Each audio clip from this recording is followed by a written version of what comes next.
بسم اللہ الرحمن الرحیم۔ السلام علیکم دوستو، آپ کو اپنے چینل میں خوش آمدید کہتا ہوں۔ اس دنیا میں کوئی بھی ایسی جگہ نہیں ہے جو خانہ کعبہ کی طرح مقدس اور مرکزی حیثیت رکھتی ہو۔ یہ مقام سعودی عرب میں وادی حجاج میں واقع ہے۔ روزانہ سینکڑوں افراد خانہ کعبہ کا طواف کرتے ہیں۔ خانہ کعبہ کی مقدس تصویر لاکھوں لوگوں کے گھروں کی زینت ہے اور اربوں مسلمان اسے اپنا قبلہ تسلیم کرتے ہیں اور اس کی طرف رخ کر کے 5 وقت کی نماز ادا کرتے ہیں۔ دوستو، آج میں اس مقدس جگہ کے بارے میں چند ایسے حقائق پیش کروں گا جن سے بہت کم لوگ واقف ہیں۔ دوستو، کیا آپ جانتے ہیں کہ خانہ کعبہ کے 2 دروازے اور ایک کھڑکی ہوا کرتی تھی؟ دوران تعمیر کیے جانے سے قبل خانہ کعبہ کا ایک دروازہ اندر داخل ہونے کے لیے اور ایک باہر جانے کے لیے استعمال ہوتا تھا۔ ایک زمانے تک خانہ کعبہ میں ایک کھڑکی بھی ہوا کرتی تھی۔ خانہ کعبہ کی جو شکل آج موجود ہے اس میں صرف دروازہ موجود ہے، جبکہ کھڑکی ختم کر دی گئی ہے۔ دوستو، خانہ کعبہ کئی دفعہ تعمیر ہو چکا ہے۔ خانہ کعبہ جس طرح آج نظر آتا ہے یہ ویسا بالکل بھی نہیں تھا جو حضرت ابراہیم علیہ السلام، حضرت اسماعیل علیہ السلام کے دور میں تعمیر ہوا تھا۔ وقت کے ساتھ ساتھ پیش آنے والی قدرتی آفات اور حادثات کی وجہ سے اس کو دوبارہ تعمیر کرنے کی ضرورت پڑی۔ بے شک ہم سب جانتے ہیں کہ خانہ کعبہ کی تعمیر کا ایک بہت بڑا حصہ حضرت محمد صلی اللہ علیہ وآلہ وسلم کی زندگی میں نبوت ملنے سے قبل ہی ممکن ہو چکا تھا۔ یہ وہ وقت ہے جب نبی اکرم صلی اللہ علیہ وآلہ وسلم نے ایک بڑی خون ریزی کو اپنی دور اندیزی سے روکا تھا۔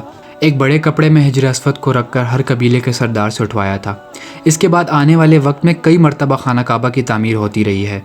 آخری دفعہ خانہ کعبہ کی تعمیر 1996 میں ہوئی تھی، جس کے نتیجے میں بہت سارے پتھروں کو اٹھوا دیا تھا اور بنیاد کو مضبوط کر کے نئی چھت ڈالی گئی تھی۔ یہ اب تک کی سب سے بڑی تعمیر ہے اور اب خانہ کعبہ کو پہلے سے کئی زیادہ محفوظ تصور کیا جاتا ہے۔ دوستو، ہمیں خانہ کعبہ کو ہمیشہ کالے رنگ اور سونے کے دھاگوں میں دیکھنے کی ایسی عادت ہو چکی ہے کہ ہم اسے کسی دوسرے رنگ میں تصور بھی نہیں کر سکتے۔ اس سے قبل خانہ کعبہ مختلف رنگ کے غلاف سے ڈھکا ہوتا تھا۔ ان رنگوں میں ہرا، لال اور سفید رنگ شامل ہے۔ دوستو، خانہ کعبہ کی چابیاں خاندان کی تحویل میں ہیں۔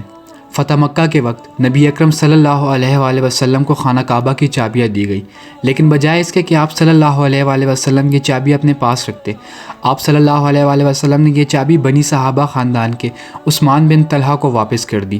اس وقت سے لے کر آج تک یہ چابیاں انہی کے پاس موجود ہیں اور نبی اکرم صلی اللہ علیہ وآلہ وسلم کے نادر الفاظ کی روشنی میں یہ چابی ہمیشہ ان کے پاس ہی محفوظ رہیں گی۔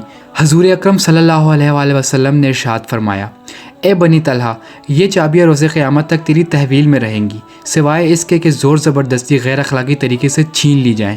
دوستو، کیا آپ جانتے ہیں کہ خانہ کعبہ کے آس پاس تیراکی بھی ہوا کرتی تھی؟ دوستو، جب بھی بارش ہوا کرتی تھی خانہ کعبہ کے آس پاس پانی جمع ہو جاتا تھا۔ یہ مکہ جیسے شہر کے لیے ایک انوکھی بات نہیں تھی۔ اس وقت خانہ کعبہ کے اندر پانی نکالنے کا سسٹم بھی موجود نہیں تھا۔ بارش کے آخری دنوں میں خانہ کعبہ آدھا ڈوبا رہتا تھا اور یقیناً آپ کے ذہن میں یہاں پر ایک سوال آ رہا ہوگا کہ کیا اس کی وجہ سے خانہ کعبہ کا طواف رک گیا ہوگا؟ ہرگز نہیں، مسلمانوں نے خانہ کعبہ کے ارد گرد تہر کر طواف کرنا شروع کر دیا تھا۔ دوستو، پہلے خانہ کعبہ عوام کے لیے کھلا رہتا تھا۔ پہلے خانہ کعبہ ہفتے میں 2 مرتبہ عوام کے لیے کھلا ہوتا تھا اور کوئی بھی خانہ کعبہ کے اندر داخل ہو کر عبادت کر سکتا تھا، لیکن موجود زمانے میں مسلمانوں کی تعداد زیادہ ہونے کی وجہ سے اور دوسری وجوہات کی بنا پر خانہ کعبہ کو اب سال میں صرف 2 دفعہ کھولا جاتا ہے اور اس میں اعلیٰ شخصیات اور خاص مہمان ہی داخل ہو سکتے ہیں۔ دوستو، کیا آپ جانتے ہیں کہ خانہ کعبہ کی تعداد 2 ہیں؟ دوستو، خانہ کعبہ کے بالکل اوپر جنت میں ایک اور خانہ کعبہ موجود ہے۔ اس کا ذکر قرآن پاک میں بھی آتا ہے اور اللہ کے پیارے نبی صلی اللہ علیہ وآلہ وسلم وجہ تخلیق کائنات نے بھی اس بات کی نشاندہی کی ہے۔ اللہ کے پیارے نبی صلی اللہ علیہ وآلہ وسلم نے معراج کا واقعہ سناتے ہوئے فرمایا، جب مجھے بیت المعمور دکھایا گیا تو میں نے حضرت جبرائیل علیہ السلام سے پوچھا۔ انہوں نے مجھے جواب دیا کہ یہ بیت المعمور ہے جہاں 70,000 فرشتے روزانہ اللہ تعالیٰ کی عبادت کرتے ہیں اور جب یہ وہاں سے جاتے ہیں تو کبھی واپس نہیں آتے، مطلب کہ فرشتوں کا ایک نیا دستہ اللہ تعالیٰ کی عبادت کو آتا ہے۔